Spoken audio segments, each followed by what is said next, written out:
So I'm going to talk about something today that might ruffle some feathers, and I'm interested in your feedback on it. I went down a rabbit hole. I was doing a TikTok live video about tie-dye, and somebody asked if I knew how to do the cosmic egg. I didn't know what the cosmic egg was, so after the video, or the live, I went to Facebook in the tie-dye group and searched for cosmic egg. I saw a handful of people that were posting about this. It was really neat, like repeating effect in like a wave pattern, and it was cool. So I was reading the comments on these posts. Of course, there are people who are like, how'd you do that? Do you have a tutorial? Because they love it and want to do it. And the responses were, the original creator asked that anybody who figures it out not share how to do it. And there's another comment that said the original creator had shared it with a select group of people. I don't know if that's true. I'm just reading the comments here. So that was interesting to me. And of course, the forbidden fruit aspect of this made me want to figure out how to do it. And here's the thing, I don't even pay attention to most tie-dye styles. I only do one style, which is geode style. I'm just obsessed with creating clean lines. Whether or not it looks like a geode doesn't really matter. I'm obsessed with certain styles. So I don't even pay attention to what other people are doing. But the fact that this is like, there's a group of people holding a secret for someone, then it's like, I'm gonna figure that out. I'm gonna do it. So I went down the rabbit hole over a couple days. I really thought about what was going on with this effect.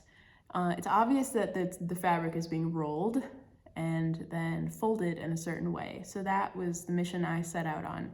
How to roll the fabric, how to tie it, how to apply the dye. So the tying and the applying of dye, the different ways of doing that, produce wildly different results, and it was very fun to play with. And let me show you my most recent shirt that I did with this. Here it is, the rolled effect. I'm pretty happy with it. So something here that I'm really excited about, I think it looks like peacock feathers here. And I have two more shirts that are ice dyeing right now, where I have tried to tie it in a certain way to exaggerate this effect, to try to make it look like peacock feathers. So there's that. And the back of it was really just like random tying, which also looks cool. I might experiment more with that too. I usually don't do ties so close together because then it starts to get a little blotchy, but I think that overall this looks very beautiful. This is a size small. I just listed it in my Etsy shop if you're interested in it. What I love about this one is that it's like in lighter pastel colors. Most of the tie-dye guys who are doing this style, actually all of them, they're not doing pastels. So if that is your vibe, ta-da! So yeah, I'm obsessed with this color combination right now. Like the bluish green, gold, and pink, and black. So that's like the thing I'm doing over and over right now. So there's that. Just wanted to show you what I've been working on, because I kind of disappear at times. And let me know what your thoughts are on this whole concept of like a group of people keeping a secret on technique for tie-dye. Because anybody who watches my videos, you know that I love to share everything I do, because to me it's like I'm just so excited and I want to show you what I have figured out in terms of like getting really good lines and good saturation with different styles or like methods of applying dye. So that's not my default way of operating.